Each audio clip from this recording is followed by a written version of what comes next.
Everyone, hope you all are doing very well. So आज की video में मैं शेयर करने वाली हूँ अपना full day study routine and it's day second. तो अगर आप चैनल पर पहली बार आए हो तो प्लीज़ चैनल को सब्सक्राइब कर देना, वीडियो पसंद आए तो लाइक कर देना एंड वीडियो को लास्ट तक देखना। तो सबसे पहले मैंने अपना टू डू लिस्ट बनाया और ये टू डू लिस्ट मैंने अपने अकॉर्डिंग बनाई है, चूँकि मैं SBI PO को टारगेट कर रही हूँ और SBI PO जो होगा मेरा फर्स्ट अटैम्प्ट होगा। इससे पहले मैंने SBI PO नहीं दिया, बाकी सारे एग्जाम्स दिए थे बैंक के।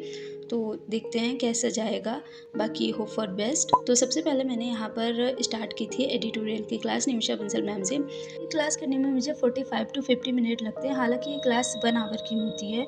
तो सबसे पहले मैंने ये कंप्लीट किया एंड देन इसके बाद मैंने यहाँ पर क्वांट की PDF सॉल्व की थी, बैंक PO मेंस की गाइडली की, और इससे मेरे एक भी क्वेश्चन नहीं बन रहे थे। मैंने पूरे 1 घंटे दिए और कोई भी क्वेश्चन मतलब मिसलिनियस तो बन गए थे। DI जो थी वो समझ ही नहीं आ रही थी मुझे, क्योंकि PO मेंस का था लेवल इन लोगों ने काफ़ी हाई कर रखा है। तो मैं PO मेंस की प्रैक्टिस जो होती है क्वांट की, वो मोस्टली लेक्चर से ही करती हूँ, काफ़ी कम ही PDFs वगैरह सॉल्व करती हूँ, बट मैंने सोचा आज करते हैं।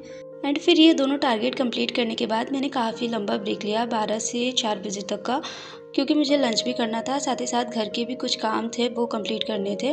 तो वो सारे काम अपने किए और फिर थोड़ी देर का नैप लिया और फिर वो जो वीडियो है डे फर्स्ट की वो उसे एडिट करना था तो वो भी कंप्लीट कर लिया। तो मेरे ऐसे 3 से 4 घंटे ऐसे ही चले गए थे दिन के। फिर मैं जब 4 बजे बैठती हूँ पढ़ने, तो यहाँ पर मैंने सबसे पहले ये मॉक दिया था। ये रीजनिंग का सेक्शनल मॉक था IBPS क्लर्क मेंस का, और ये स्मार्ट किडा पर लाइव मॉक था। तो यहाँ पर मैंने ये दिया और इसमें मेरे जो स्कोर है वो 24.6 है आउट ऑफ 60। परसेंटाइल जो थी 91% थी, और ये लाइव मॉक था तो केवल 5 बजे तक था, इसलिए मैंने पहले ही दे दिया। एंड फिर वो मॉक देने के बाद मैंने यहाँ पर करंट अफेयर की क्लास की अभिजीत मिश्रा सर से, और साथ ही साथ मैं कुछ पॉइंट्स भी नोट कर लेती हूँ जो मुझे इंपॉर्टेंट लगते हैं, बाकी सारे नहीं नोट्स करती। एंड फिर ये क्लास कंप्लीट करने के बाद मैंने थोड़ी देर का ब्रेक लिया, क्योंकि लगातार 2 क्लासेस मतलब एक मॉक और एक क्लास करने के बाद मैंने थोड़ा ब्रेक लिया, ब्रेक तो बनता ही है। फिर उसके बाद मैंने यहाँ पर एक मॉक दिया था, लाइव मॉक था, प्रैक्टिस मॉक पर SBI PO मेंस नहीं प्री का, SBI PO प्री का, और इसमें मेरे जो स्कोर है वो 59.5 है आउट ऑफ 100। तो क्वांट में हाईएस्ट थे 22, बट जो बाकी 2 सेक्शन थे उनमें काफ़ी ज़्यादा सिली मिस्टेक हुई थी, इसलिए कुछ काफ़ी कम ही स्कोर रह गए उसमें। एंड ये मॉक देने के बाद मैंने डिनर ब्रेक लिया एंड फिर जब वापस से बैठती हूँ पढ़ने, तो मैंने यहाँ पर एरर डिटेक्शन की क्लास की। ये पार्ट सेकंड है, पार्ट फर्स्ट मैंने उस वाले क्लास में जो डे फर्स्ट था वहाँ कंप्लीट कर लिया था। पार्ट सेकंड भी 2 घंटे की क्लास थी, मैंने केवल यहाँ से 1 आवर की क्लास सीखी, क्योंकि मुझे क्वांट के कुछ चैप्टर्स की प्रैक्टिस करनी थी, रिविज़न करना था एंड काफ़ी टाइम से मैं वो टलता चला जा रहा था। फिर काफ़ी टाइम भी बचा था रात में, तो मैंने सोचा ये 1 घंटे का कर लेते हैं, बाकी जो 1 घंटे 1 से 1.5 घंटे जो भी बचेंगे वो मैं एवरेज के जो चैप्टर रिवाइज़ करने वाली हूँ वहाँ पर दे दूँगी।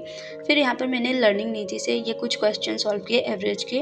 2 टेस्ट हैं इसमें, एक फर्स्ट एक सेकंड मेंस का है, एक प्री का। तो प्री वाला मैंने सॉल्व किया और यहाँ से ये सॉल्व करने में मुझे 30 to 40 मिनट का टाइम शायद ऐसा कुछ होता है।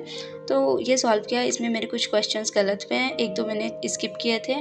तो मेरे जो स्कोर बने थे वो 26.50 बने थे आउट ऑफ 30, और कुछ क्वेश्चन जो थे वो सिली मिस्टेक की वजह से गलत हुए, कुछ कॉन्सेप्ट की कमी की वजह से गलत हुए।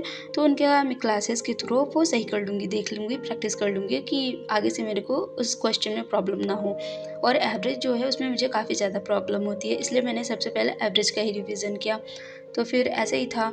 फिर इसके बाद मैंने वो जो दिन में मॉक दिया था IBPS क्लर्क मेंस का रीजनिंग का सेक्शनल मॉक, उसका एनालिसिस किया था, वो रिकॉर्ड नहीं किया मैंने।